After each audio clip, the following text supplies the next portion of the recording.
In 1936, the worst drought in American recorded history was killing the Great Plains. 35 million acres of farmland had already turned to powder. The sky went black in the middle of the afternoon. Children were dying from breathing the air inside their own homes. And a small number of families, maybe a few thousand, scattered across Oklahoma, Kansas, and the Texas Panhandle, refused to leave. They didn't survive because of government relief. The federal government's own records show that by 1936, up to 90% of families in the hardest-hit counties were on emergency assistance, and it still wasn't enough. They survived because they knew 5 specific things. 5 techniques passed down from frontier homesteaders and German immigrant farmers that almost nobody today has ever heard of. Stick around for Tactic 3. That's the one where 98,000 Kansans organized the largest wildlife elimination event in recorded American history. With no guns, no refrigeration, and a very dark reason, almost none of them actually ate what they killed. 5 tactics. Every one of them worked. Every one of them vanished. Let's walk through them. Before we get into these tactics, let's put you in the room. The 1930s drought wasn't one disaster. It was 4, back-to-back, 1930 to 31, then 34, then 36, then 39 to 40. Regions barely recovering from one event when the next one hit. The National Drought Mitigation Center at the University of Nebraska calls it the single worst drought in American recorded history. Not because of any one year, but because it never let up. By 1934, 35 million acres of formerly productive farmland had been rendered completely useless. Another 125 million acres, an area roughly 3/4 the size of Texas, was losing its topsoil in real time. The wind picked up what the plows had exposed and moved it east. On May 11, 1934, a dust cloud 2 miles high traveled 2,000 miles and blacked out the Statue of Liberty. The federal government was spending $500 million a year trying to hold the region together. By 1936, government records show 21% of all rural families in the Great Plains were on federal emergency relief. In the worst counties, that number reached 90%. 2.5 million people eventually gave up and left. Oklahoma alone lost 440,000 residents. The ones who called themselves Okies weren't the weakest. They were the ones who ran the math and decided the math didn't work. The ones who stayed learned to do 5 things. This is what those 5 things were. I've ordered these from the most immediate, the daily survival tactics, to the largest in scale. Tactic 1 kept families alive hour by hour. Tactic 5 was the largest environmental intervention in American government history. And somewhere in the middle sits the one that I still can't fully get out of my head. Let's start at the beginning. Tactic 1, the wet cloth method. You've probably seen photographs of Dust Bowl families with handkerchiefs tied over their faces. Most people look at those photos and think, primitive dust mask, that's part of the picture. The part most history classes skip is what they did inside the house. Dust pneumonia was a documented medical condition by 1935. Fine silt particles, less than 1/10 of a millimeter across, could pass through dry cloth, through wooden door frames, through plaster walls. Once inside a home, they settled on everything. The Kansas City Times and other regional papers were running obituaries for children who had died of it. But here's what almost nobody knows. Dry cloth didn't stop the dust. Wet cloth did. The mechanism is simple physics. Fine particles adhere to moisture. When you soak a burlap sack or a cotton sheet and hang it across a window frame or doorway, You create a filter that traps particles before they enter the living space. The cloth had to be re-wetted every few hours as it dried out, and in the summers of 1934 and 1936, when temperatures in the Oklahoma Panhandle regularly hit 108 degrees, it dried fast. A Kansas survivor named Paul Gashi, born in October 1934 in Hays, Kansas, told a journalist decades later that his mother had kept him alive that first winter using exactly this technique. His words, "My mother told me she covered my crib with a wet sheet to keep me alive. Real fine dust would come in through the walls. That's not a metaphor. Dust pneumonia was most lethal in infants and the elderly. The wet cloth over a crib was a documented practice across western Kansas, the Oklahoma Panhandle, and the Texas High Plains. Door frames were packed with wet rags. Window casements were lined with water-soaked burlap. Families kept a bucket of water near every entry point." The journalist Avis D. Carlson wrote in the New Republic during the worst years, "We live with the dust, eat it, sleep with it, watch it strip us of possessions and the hope of possessions." The wet cloth method was how you put a small dent in that reality. Here's the part that gets buried. This technique required almost nothing: water, cloth, 20 minutes of labor. It was available to every family on the plains, and it worked. Families who applied it consistently lost fewer children to respiratory illness in the 1935 and 1936 dust storm seasons than those who didn't. But by 1945, the technique was gone. Modern weather stripping arrived. Drywall replaced the plaster and lathe walls that dust passed through. Nobody wrote down the specific wet cloth protocol because nobody thought it needed preserving. The problem it solved, rooms full of lethal silt, had been engineered out of existence.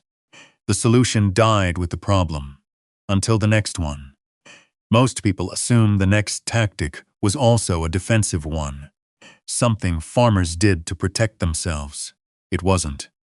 Tactic 2 is about what caused the disaster in the first place, and how the farmers who understood the cause used that knowledge to fight back.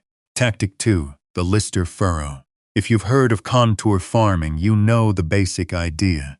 You plow across a hillside instead of up and down it, so water follows the furrows and stays in the field instead of running off. Most people assume this was something the government invented in response to the Dust Bowl. The government formalized it. The farmers who survived invented it. Or rather, they revived it from a tool the agricultural industry had spent a decade telling them to abandon. Here's what history class never told you about the Dust Bowl's cause. In the 1920s, a new piece of farm equipment was aggressively promoted by USDA extension agents and agricultural equipment companies across the Great Plains: the one-way disc plow. It was faster than the old Lister plow. It cut through soil in a single pass instead of two.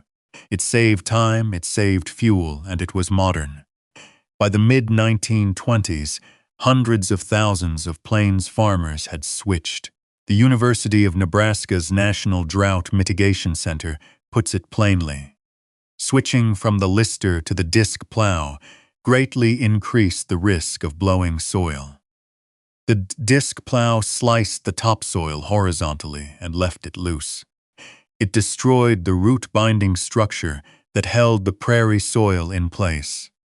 And when the drought came in 1930 and the wind followed, there was nothing left to hold the land down. The Lister plow, by contrast, created deep V-shaped furrows, 8 to 10 inches, running perpendicular to the prevailing wind. Those furrows did two things. First, they trapped wind-blown topsoil before it could travel farther. Second, they collected moisture, dew, light rain, any precipitation that came, and held it at root level instead of letting it evaporate off the surface. Farmers who had kept their old Lister plows or who borrowed them from neighbors found their fields performing visibly differently. The wind would sweep across an unprotected field and strip it bare. Then it would hit a listed field and slow. The furrows broke the airflow. The soil stayed. In 1935, Congress established the Soil Erosion Service, now called the Natural Resources Conservation Service, specifically to teach contour plowing and terracing. But the farmers who had already figured this out weren't waiting for the government. They were using the technique on working fields in active drought conditions in the summer of 1934. There's a reason this stopped being taught. The 1956 Farm Act tied federal agricultural subsidies to yield per acre. Higher yields required faster plowing, larger equipment, fewer passes. The one-way disc plow came back because it was subsidized. The Lister furrow was slow. Slow wasn't profitable. By 1965, fewer than 10% of Great Plains grain farms was using contour-based furrow systems. By 1980, the practice had effectively disappeared from conventional agriculture. The irony is direct and traceable. The same technology that created the Dust Bowl, abandoned by surviving farmers in the 1930s in favor of the Lister furrow, returned, federally subsidized, 20 years later. And the knowledge of why the swap mattered went with it. Tactic 3 is the one that requires the most context to understand, because on the surface, it sounds like a practical solution. It was a practical solution. But the deeper you go into what actually happened, the stranger it gets. Tactic 3. The Great Jackrabbit Drive. You've probably heard that Depression-era families ate whatever they could find. That's true. And during the Dust Bowl years, the Great Plains had an abundance of one thing: jackrabbits. Black-tailed jackrabbits thrive in drought conditions. When the native grasses died and the predators, coyotes, hawks, foxes, fled with them, the jackrabbit population exploded. By 1935, wildlife surveyors estimated 8 million jackrabbits in 30 western Kansas counties alone. 8 million. They stripped bark from the shelter-belt trees that were just being planted. They ate the last remnants of any crop trying to take hold. They were, from the perspective of a struggling farmer, a threat as real as the dust storms. So the communities organized. And here's the part that gets buried in every modern account. Between 1934 and 1936, the Kansas Emergency Relief Committee documented more than 98,000 men, women, and children participating in 269 organized jackrabbit drives across 13 counties in western Kansas. The drives covered 1,974 sections of prairie, a section being 1 square mile, and resulted in the capture or killing of more than 2 million jackrabbits. The average drive killed 923 animals. Not one of the participants carried a gun. Ammunition was expensive. More importantly, with hundreds of people spread across a 2-mile square of open prairie, a gun was a liability. Instead, organizers would load volunteers into cars and farm trucks and drop them along the perimeter of the target area. The line would form, sometimes 3 miles wide, and then everyone walked inward, toward the center. Inside that center, an octagonal chicken wire corral, 54 feet across, anchored with posts. The jackrabbits, confused and driven from every direction, converged on it. And then the clubs came out, baseball bats, 2x4s, some of them wrapped in barbed wire. Lawrence Svobida, a Kansas wheat farmer who documented the era in his memoir, described the scenes as close to a riot. The Kansas Emergency Relief Committee filmed some of the drives for newsreel distribution. The footage exists. It is not comfortable to watch. Here's the twist that nobody tells you. Most of those 2 million jackrabbits were not eaten. County governments had been paying bounties, 1 to 4 cents per rabbit payable for pairs of ears turned in.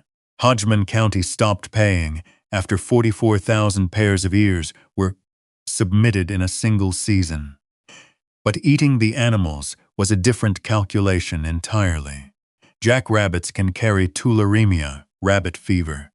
It's caused by the bacterium Francisella tularensis, transmitted through skin contact with an infected animal or through undercooked meat.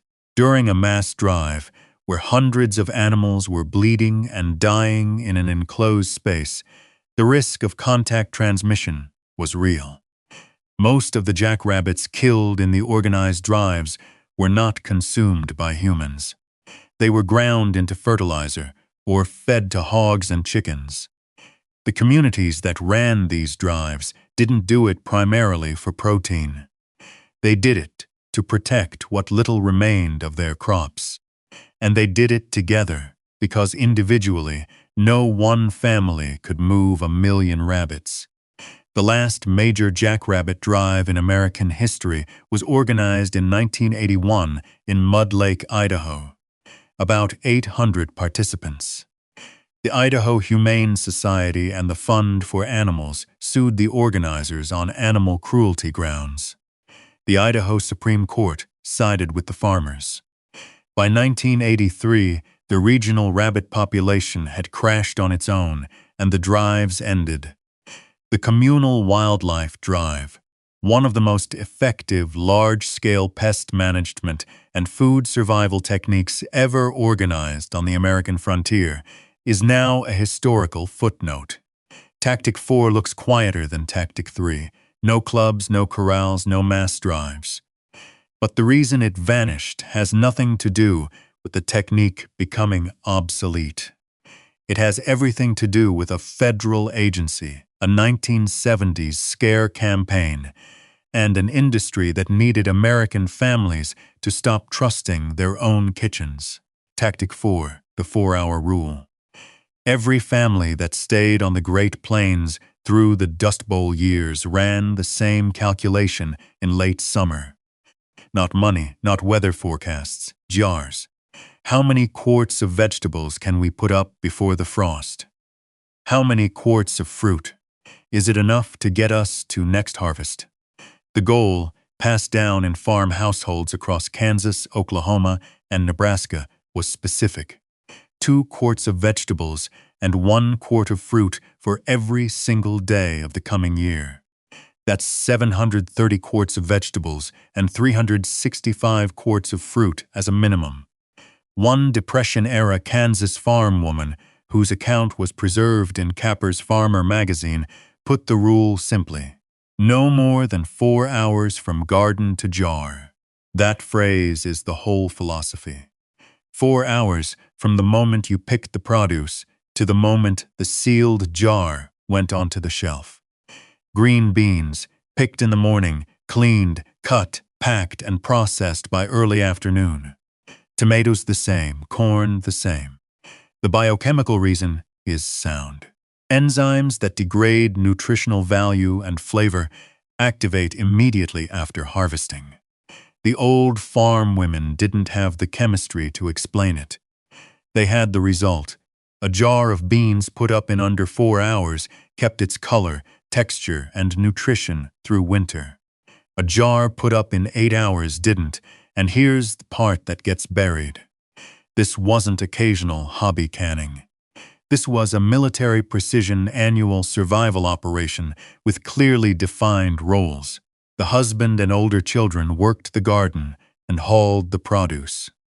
The mother ran the canner. The younger children cleaned and trimmed.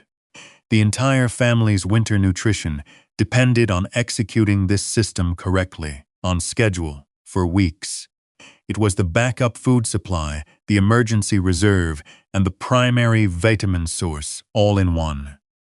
Farm families who hit their annual canning targets 1,095 plus quarts of combined vegetables and fruit, entered winter with a functioning food security system that operated independently of cash, credit, or supply chains. During a period when nearly a quarter of rural plains families were on federal relief, that independence was not symbolic. It was survival. There's a reason this stopped being passed down, and it was not an accident. Between 1973 and 1976, the FDA and USDA launched a series of public information campaigns about botulism in home-canned low-acid vegetables. The campaigns were triggered by a genuine cluster of botulism cases, real deaths, traced to improperly processed low-acid products like green beans and corn canned without a pressure canner. But the response was not proportional. Home canning as a whole was framed as dangerous.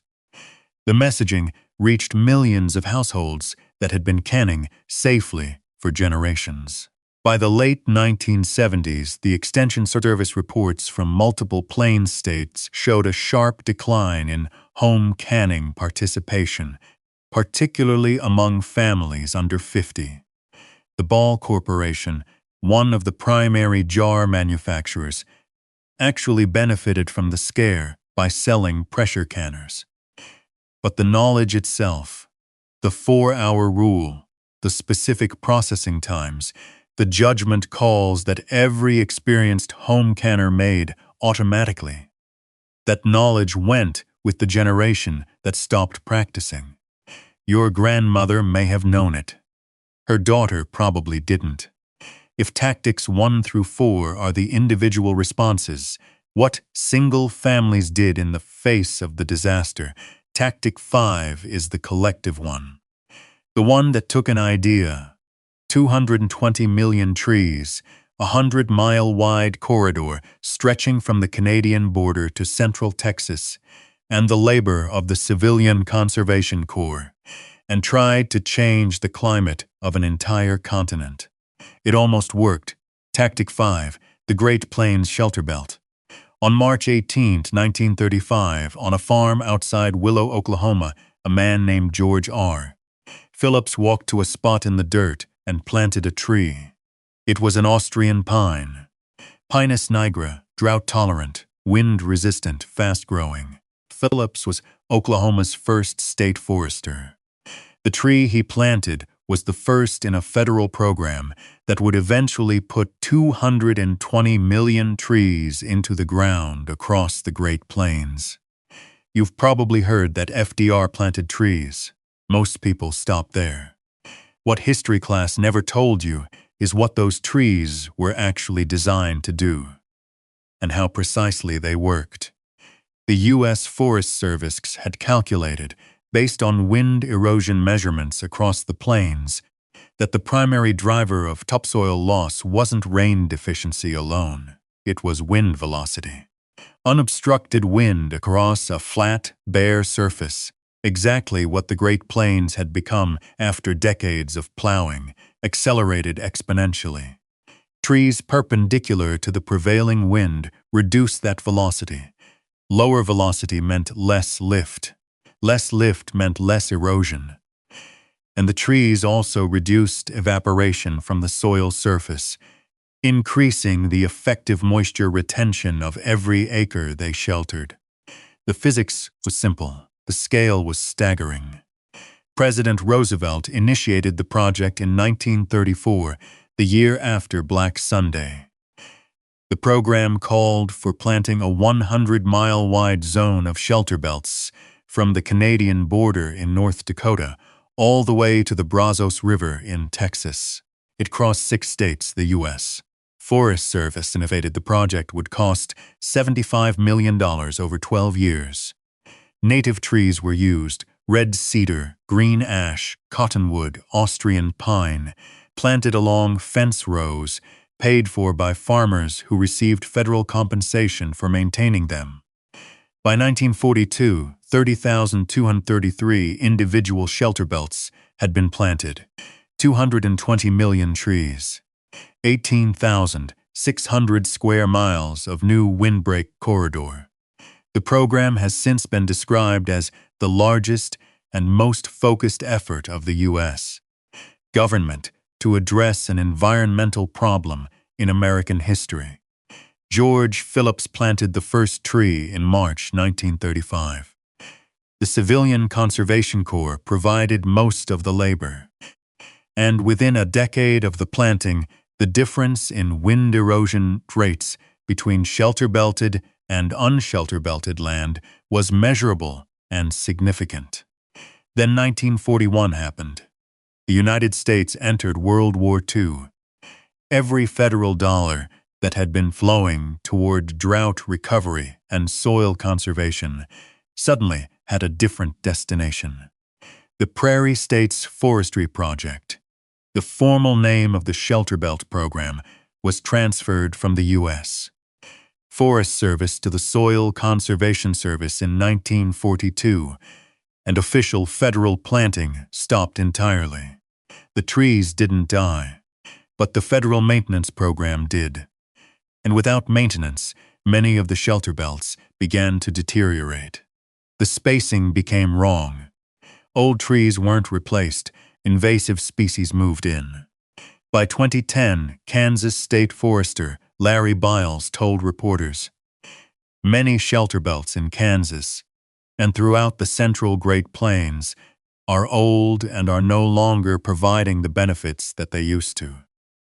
The largest coordinated anti-erosion project in American history, 220 million trees assembled across a decade of Depression-era labor, funded by a government that had finally understood what it had done to the land, was quietly allowed to age out. The technique worked. It still works. The USDA's Natural Resources Conservation Service still funds windbreak planting through its Environmental Quality Incentives Program. You can apply for it today. But the 220 million tree vision, the one that could have permanently altered the wind erosion dynamics of an entire continent, existed for 8 years of active planting before World War II killed the funding and American attention moved elsewhere. Look at what we just covered. 5 techniques: wet cloth sealing, Lister furrow plowing, community jackrabbit drives, 4-hour canning, 220 million trees. Every single one was gone or severely diminished by 1965. That's 30 years from the peak of the Dust Bowl. 1 generation. The National Drought Mitigation Center's own records describe it directly. When the rains returned in 1941, many farmers soon forgot about conservation programs and measures implemented during the 1930s droughts. And when World War II started that same year, it wasn't just forgetting, it was active diversion. Gasoline went to the war effort. Replacement parts went to the war effort. The men who had been paid to plant shelter belts and teach contour plowing went to the war effort. What came back after 1945 was not the Great Plains of the 1920s. It was something new. Tractors that could farm 5 times the acreage, chemical fertilizers that could force yields out of depleted soil, refrigerators, and then freezers that made home canning seem unnecessary. Supermarkets in towns that had previously depended on what families could produce themselves. The 5 tactics in this video didn't die because they stopped working. The wet cloth filter still works. The Lister furrow still reduces wind erosion. The home canning 4-hour rule still produces better product than an 8-hour window. The shelter belt trees still reduce wind velocity by measurable percentages. They died because the economy that replaced the Depression had no need for people who could do these things without buying anything. Self-sufficiency in 1955 was not a virtue.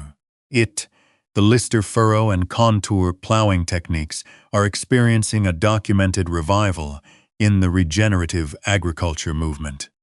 The USDA's Natural Resources Conservation Service maintains a technical library on contour farming that any landowner can access for free.